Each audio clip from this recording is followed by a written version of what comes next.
Has the panic button officially been pushed on Bobby Witt Jr.? Lock on in as Matt and I fire up the old worryometer on today's action-packed episode of Locked On Fantasy Baseball. You are Locked On Fantasy Baseball, your daily fantasy baseball podcast. Part of the Locked On Podcast Network, your team every day.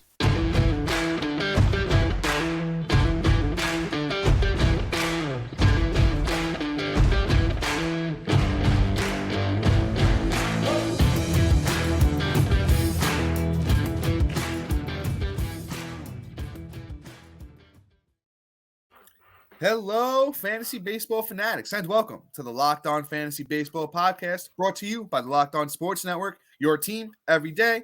As always, we're your number one source of fantasy baseball knowledge, and thank you for making us your first listen each and every day. I'm your host, Dominic Martino, here with my co-host, Matthew Arne. Yo, sorry, how you doing? Just getting all the show notes prepped up. I kept it a little short there. I should have said, as always, my better half, partner in crime, best friend.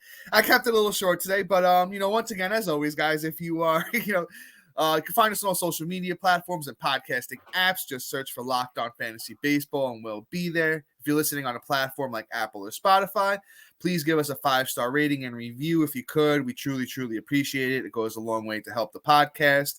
And if you're watching on YouTube, you hit that little bell below. It subscribes you to the channel, gives you a notification every time we drop a new episode, and you don't want to miss any episodes because we give some great information over here. You don't want to miss it.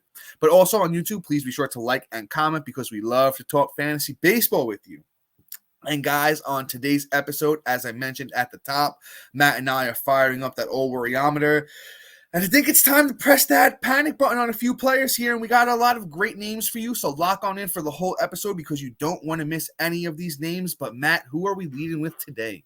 All right. We got Mr. Bobby Witt. We're not going to bury the lead on this. I mean, quite honestly, everybody's pretty much concerned about him. He hasn't been playing even up to par.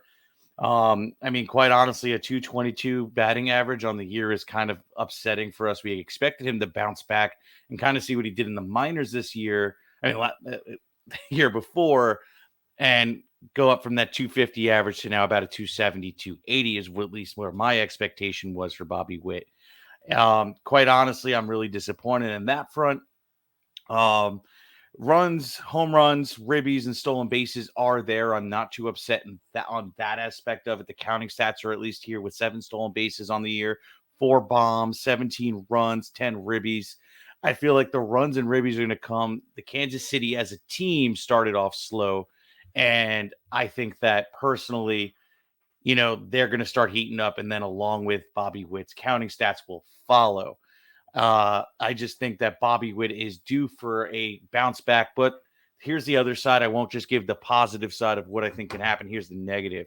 Now, here's the sophomore year. There's these things called sophomore slumps where, hey, we might see a bad first half or a bad full year from Bobby because people may have figured out how he was hitting last year, and he may not be making the adjustment yet. So we shall see how Bobby Witt pans out after the next 2 weeks. One thing that is encouraging, first hit of the game today, got a bombski. So that's encouraging that maybe we might see him start tearing off into the right direction. But who knows? Let's see what happens. I am about a 3.5, 4 on Bobby Witt right now in terms of the worryometer. So we'll see if it keeps going in this the downward trajectory. It's probably going to hit about a 6. It's really just about it on Bobby Witt.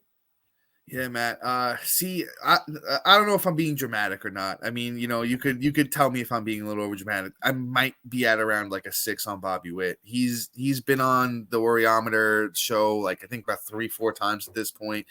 And here's the thing, right? We know Bobby Witt is good and the talent is there, but something just hasn't clicked yet. And maybe it will click at some point, but it's not there yet over the first 2 years. And here's my breakdown. He's hitting leadoff on a team that is 7-22. That's the Royals record. He's hitting leadoff, so the RBI opportunities are definitely not going to be there at all. And the Royals themselves are second to last in all of baseball in RBIs total. The only team that is lower than the Royals in RBIs is the Detroit Tigers, and the Royals only have 5 more RBIs than them as a team. So he's really not going to contribute in, RBIs at all. The batting average, his career so far, 249. So I don't think he's going to be a plus batting average guy for the time being. Once again, something might click and he might, set off like a house on fire because the talent is there. But let's talk about now what we've seen so far through his career. So that's already two categories that he's not going to have a lot of. Last year, he had 20 home runs. This year, through 30 games, including today, he's got 5. So, that paces out to what? Maybe like another 20 home run, season this year, which is kind of average at this point in, the MLB. So he's not a plus in home runs either. So the only categories that he's really going to be plus in right 25. now is, still 25. It's a little bit above average, but, he's not a huge contributor in that category, I'm saying. And 17 runs on the year's great, 7 steals. So he's going to be plus in 2 out of the 5 major categories. So it's where we drafted him, right? That's what got me worried about him a little bit more. He was going near the end of the first round, beginning of the second round this year. And everybody was like, he's going to be the Lord and Savior of, your fantasy baseball teams. And I'm just not seeing it so far. So once again, I'm Bobby Witt Jr. I'm at about a 6 at the moment, but you know what? He has a monster week this week. And I go right back down to like a 2, because the talent is there for a 23-year-old Bobby Witt Jr. But let's see where things go. Let's see where things go with the kid right now. I mean, you could always buy low, but I'm not giving up tons of assets to go get Bobby Witt right now. Let's move on to another player that I'm actually pretty worried about, and it's one of my boys. It's Austin Riley, and man, he started off the season pretty good, but let's talk about the last week here for Riley has been absolutely putrid, and that's on the doubleheader against the Mets. I believe it was yesterday, 2 days ago. At this point, when you're listening to it. He went 1 for 9 over that stretch of 2 games. And, I kind of brought his overall stats pretty far down over the last 7 days. Austin Riley, 1 run, no home runs, 1 RBI, batting 130. Where am I at with, the young Austin Riley? Maybe like a 4 at this point. He has 2 seasons in a row of being very solid, 33 plus home runs both years, 93 RBIs plus both years. Combined, it was like a 280 batting average over the last 2 years. So I'm not super concerned about him yet, but the outlook here is a little bit tough. He actually is on a great team, turning around, hitting third in that, a great Atlanta Braves team with Acuna having an MVP type year is the saving grace there for Austin Riley. So let's just see where things go with him. I'm about a 3 on Riley right now. Yeah, I'm right there with you. I'm maybe even a 2. We're talking about a month of baseball with somebody that just has done it. He's a younger player that's been around for, I think this is his 4th year, and every year he's gotten better. So I think that Austin Riley still has a lot left in the tank, and it's just waiting to be opened up. So we shall see. Let's move on here to a name that everybody's probably also worried about, something I've touted all offseason, and I'm a little surprised at his production, and that is Mr. Luis Roberts. Luis Robert. You know what? He started off the first week and a half like a bat out of hell, killing it. And then he kind of teetered off these last 2 weeks. Last 2 weeks is 4 runs in total, no home runs, 2 ribs, a stolen base, batting 116. It's really atrocious. It's just this last week dragged down his whole entire season numbers, because on the season he has 14 runs, 5 home runs, 13 ribbies, a stolen base, and to be honest, before this week, he was batting almost 280. And now the last 2 weeks, and now he's hitting 213 on the year is his total average. That's pretty bad. But I think this is more of a slump than a worry-o-meter kind of thing right now. If it goes on for another week or 2, and then I'm seriously scared. But I just think Luis Robert is too talented to fail. Right now, he's one of those people. If people are scared, I'm probably going out and putting a buy low bid on him. I really do like Luis Robert. And one thing I'm going to say is, I need some wood. We haven't had any soft tissue issues yet. So, if this is the right course, as it starts getting warmer in the ballparks, he should start warming up and things should start really getting grooving. This happens a lot once the weather starts getting even in the constant 65, 70 range. The ball not only starts flying out of the field, but the players start getting a little bit more loose and a little bit more goose, and it just starts flying, and it's just really nice. So I think Luis Roberts is bound for a massive explosion very soon. So buy low on Luis Roberts. I'm not really worried at all.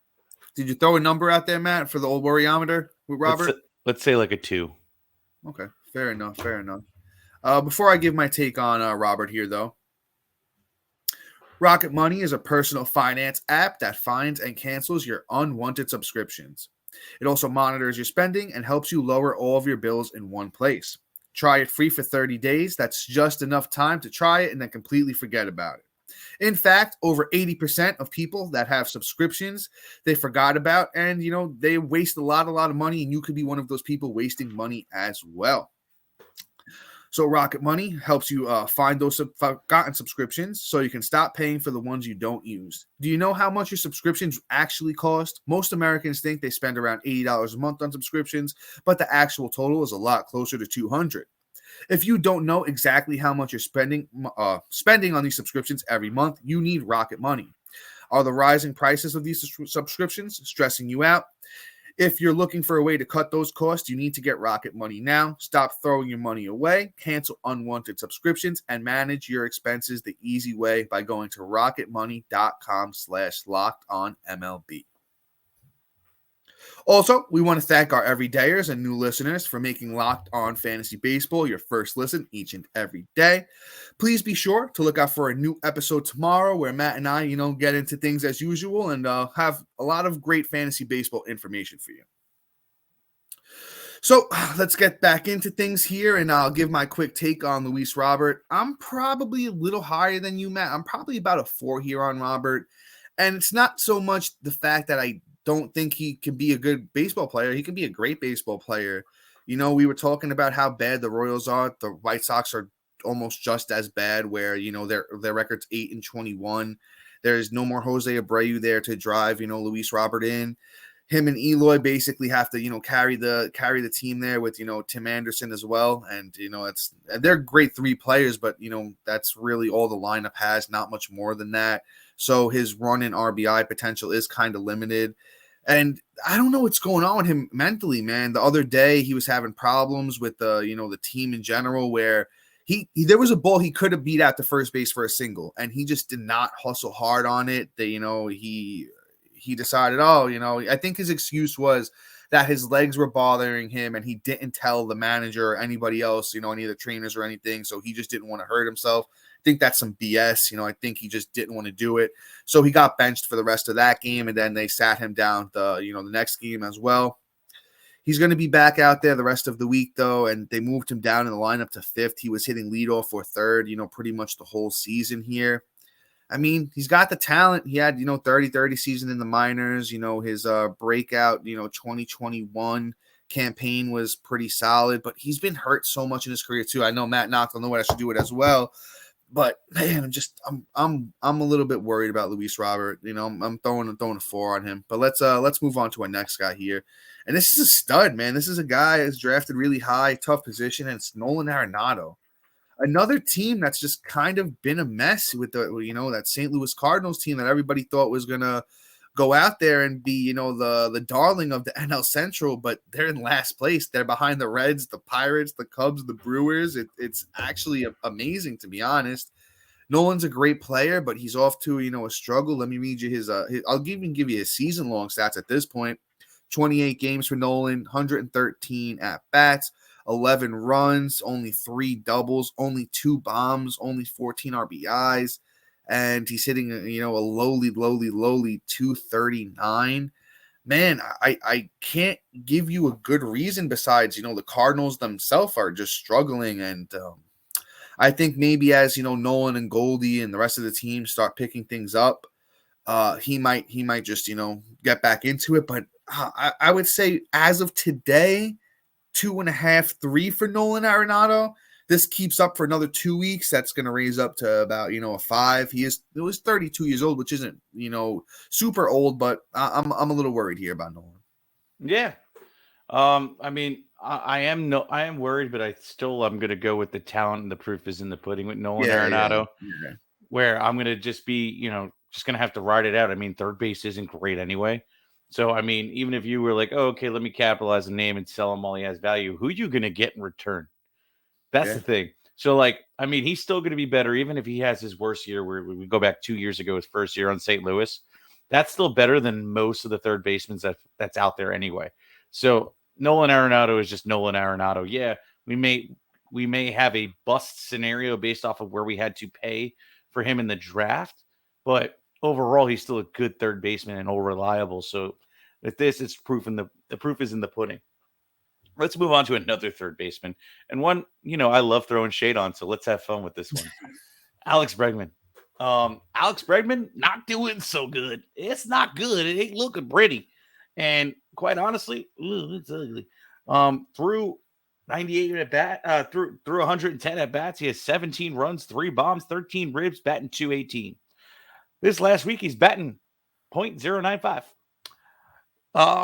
Last 2 weeks, he has 6 runs, 1 home run, 6 ribs, batting .250. That's better than my boy Luis. I'm not even going to try and throw shade. But why am I hating Alex Bregman over Luis Robert? And why am I more worried about Alex Bregman? It's because Alex Bregman is who he is. Luis Robert has upside. And Alex Bregman was being overly drafted. And he had a name. I get it. And again, he's still better than most third basemen out there too. So this is where hey, I got to be reasonable and level-headed. But what I'm telling you is you're probably overpaid just based off of the fact that we thought he had a little bit more in the tank, at least as a community, not me. So here's the thing. I think last year was indicative of what we're probably going to see.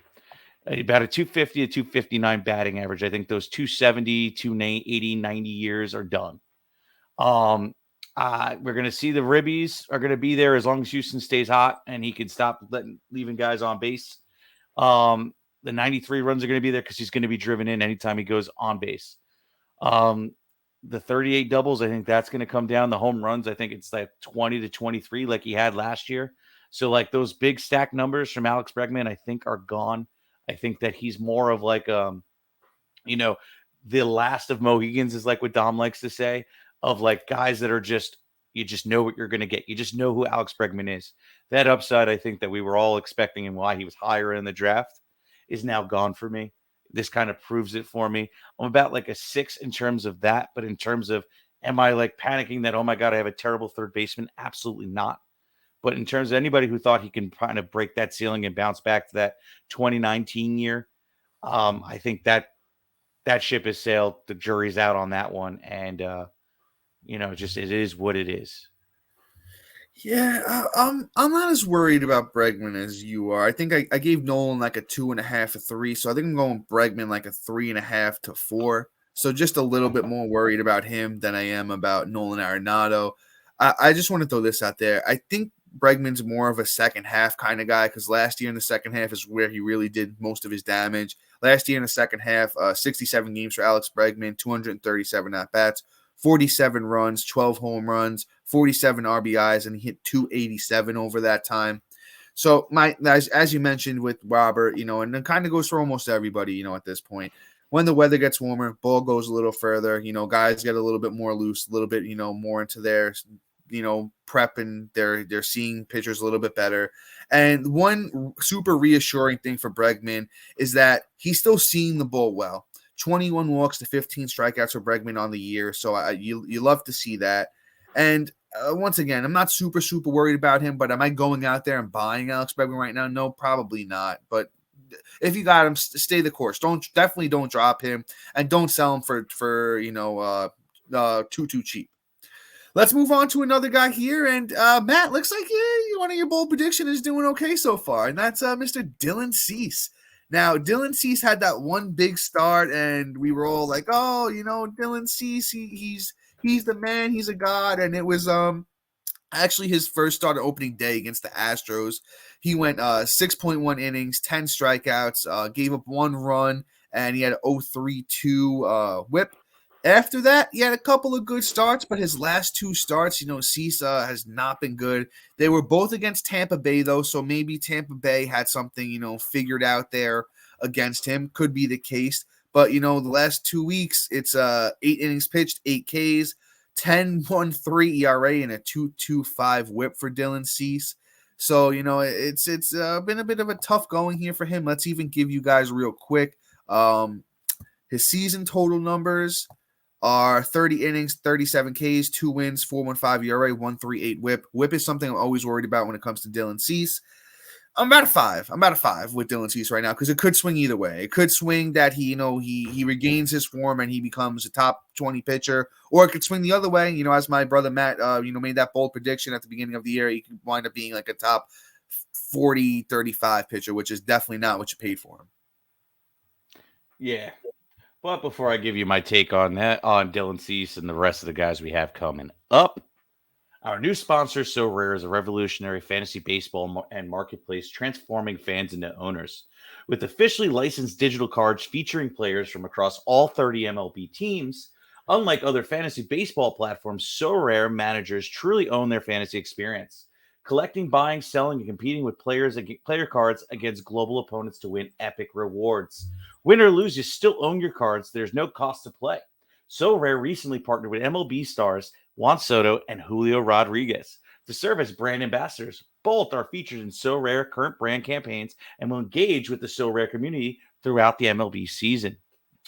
Here, head to sorare.com/lockedon. That's spelled SORARE.com to draft your team of free player cards, set your lineup, start competing today, and win epic rewards. Again, that's sorare.com/lockedon to get started today and start playing. And those awesome rewards are MLB experiences. I think there's some jerseys, some memorabilia, whole bunch of cool stuff out there. If you do hit the noggin and start winning some prizes here, you get really good at it. So Rare is really cool. I'm pretty addicted to it myself. All right, and now I'll give you my take on Mr. Dylan Cease here. So here's the deal.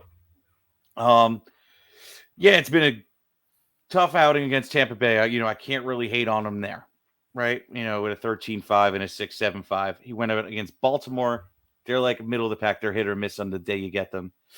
Minnesota, they've been again. And then San Francisco, and they haven't been hot. And then Houston. He had his first game against Houston. That's where oh, God, I thought my bowl prediction was crazy. So, next up, he's got Minnesota again. So he's probably not going to have a bad start against them. I'm going to be straight up. That's tomorrow when you guys are listening to this. And then we'll see what happens moving forward. I foresee a good outing next week. So here's what I would do. The second we start seeing a strong, a serious amount of tough matchups, I might want to dump him. We'll see. Here's the reason why, and this is why I'm going to back up the truth here. So his WHIP, not only is his ERA of 4.15 on the year, you know what his FIP is? A 4.12. FIP is a predictive stat that tells you how the player would do with an average or above average defense. It just straight pitching, how that goes. So he's right on par with this terrible ERA and FIP. So he's telling me this is what he's doing. This is his real flatline ERA. It tells me something's off, and I think I hit it on the head. We'll see what happens. Maybe we'll see that resurgence, but I don't know if I want to be on that. So if he has a great start, I may want to think about selling him, and you probably could cash out for something nice. Like Musgrove is looking really, really looking like he's having a slow start. You might be able to go and scoop up a couple guys with Musgrove just to dump off last year's Cy Young winner. So, it's just something to do here.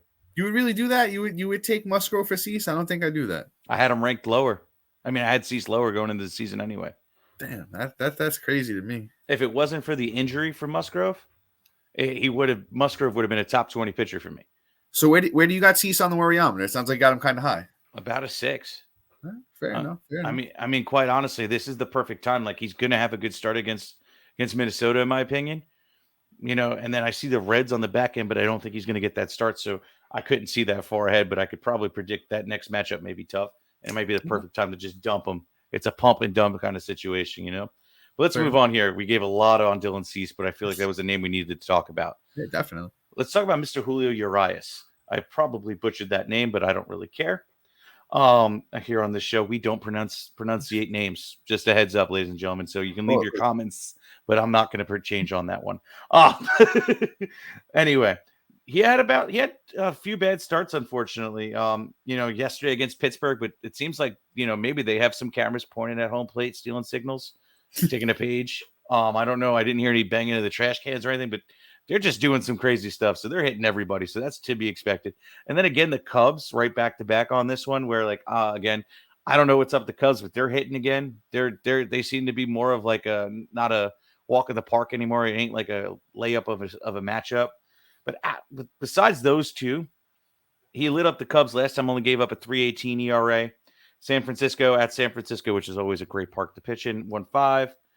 Colorado, no earned runs. Arizona, who's been pretty decent this year, only had a 3 ERA. I'm not really too concerned about Urias at all. He's probably about a 1.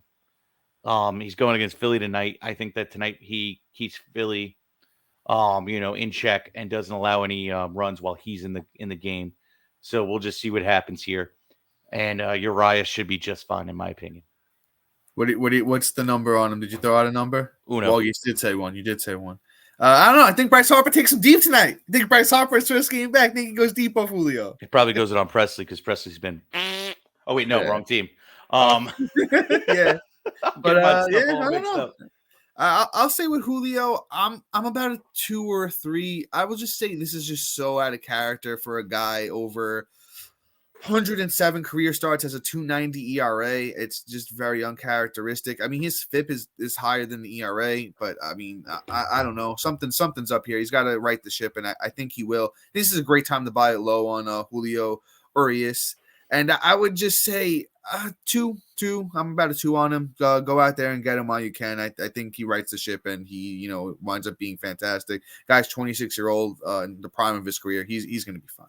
Mm-hmm. Let's move on to one of our our team, our New York Yankees, and talk about nasty Nestor Cortes. And he's kind of been a little bit mediocre here so far to start things off with. Let me just transition here if my computer wants to work with me. Okay, so let's give you his on the year numbers. For Nasty Nestor on the year, 33 innings pitched, 3 wins, 35 Ks, 4.91 ERA, but the whip still looks pretty good at a 1.18. And it's a couple of blow up outings recently here against Texas. Nasty Nestor got kind of lit up, gave up 7 runs, so that kind of tarnished his numbers. And then against Minnesota before that, he was pretty bad as well. But I think Nasty Nestor rights the ship. I think when he's healthy, he's hit top 20, 25 caliber. He's shown it over the last, 2 seasons before this one that he's capable of being an elite talent, a starting pitcher. You know what? I don't know if he goes sub 3 ERA again this year, but hey, if he has like a 3.2, 3.3 with over a K per 9, decent amount of wins on that New York Yankees team, and the whip is definitely going to be, above average. Another guy I'm buying on right now. I would definitely buy on Nasty Nestor. Yeah, for sure. He's going to right the ship. I think if anything, he's going to just start off slow. He did pitch a lot of innings last year, with including the playoffs. So it's one of those things where he could just be like a little hungover, and it'll start greasing as the weather gets warm for him. I'm not really too concerned about a 2 on him too. And don't forget, he had that injury coming into the year that kind of, so he's probably a little bit behind most other starting pitchers. Right. Exactly. You know what? Great point. All right, let's move on here to somebody I'm really worried about, Mr. Kodai Senga. I'm at a 7 with him. And here's the reason why. It's really not great. So he lit up Washington. He did a great job against probably the worst team in all of baseball right now. With 7 Ks and a 3.6 ERA, which still isn't wonderful, with a 1.8 whip. That's really freaking high. And then he goes to San Francisco, which is one of the easiest parks to pitch in, and he has a 7.20 ERA. Great job there, bud. With a 1.8 whip, by the way. What are you doing? And then he goes to Oakland, another really great park to pitch in, another 7.71 ERA with a 2.36 whip. Got the Ks. I mean, that's great. Good job, but you didn't even get the win. So, what are you doing here? And then, he pitches great against Miami, who has no offense except for Jazz Chisholm twice, and he has 2 good starts. So, yeah, that's to be expected. But, I mean, man, dude, you're going to 2 kind of not so great teams like Oakland and San Francisco with the bonus of being in a pitcher's park. I'm kind of worried. I'm at a 7 right now because I really thought he'd probably be better.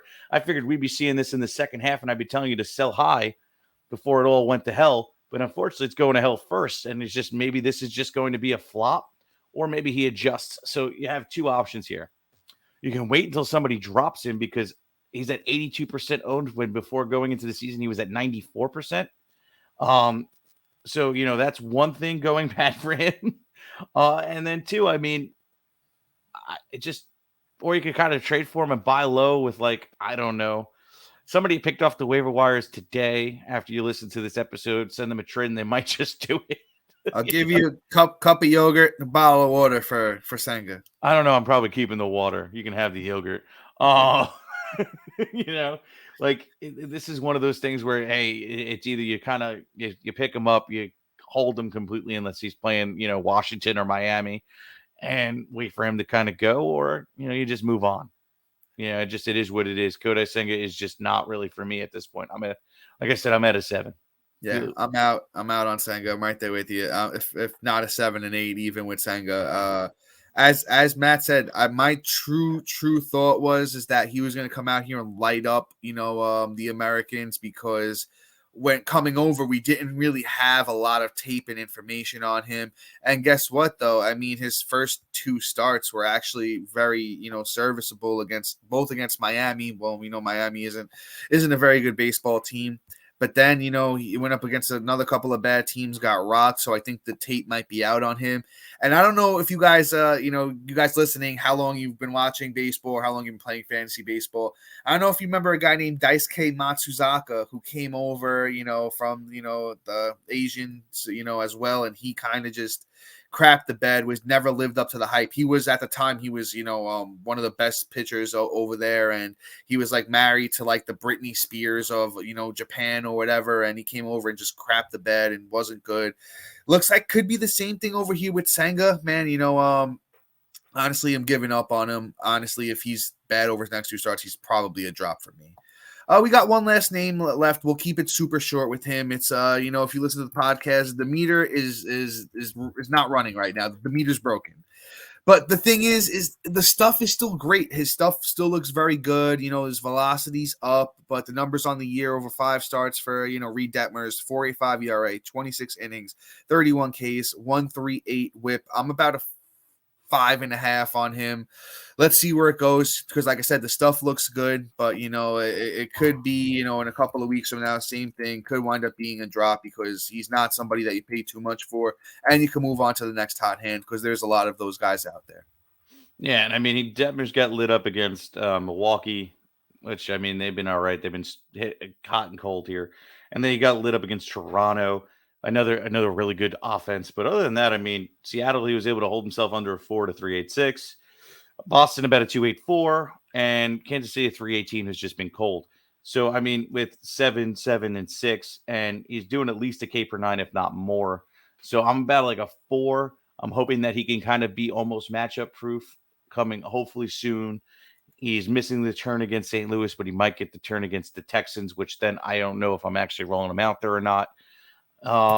Let's see what happens. Right now, I am about a 4 or 5. And if, another bad start against a good team, and I'm probably going to drop him, because for what it is, there's other guys out there that I'd probably have over him that I can trust as almost matchup proof, or at least get better performance out of him when I'm playing the matchup game at this point, and he can become a stream candidate. But that's it on Detmers. Dom, take it away, boy. Yes, guys, that is all for today. Please be sure to like, subscribe, comment, rate, and review. Check out our website if you already haven't. A lot of great information on there. And thank you for making us your first listen each and every day. We'll be back tomorrow with a new episode doing our normal Locked On Fantasy Baseball thing. So make sure you lock on with us for that episode. But until then, see you. Peace.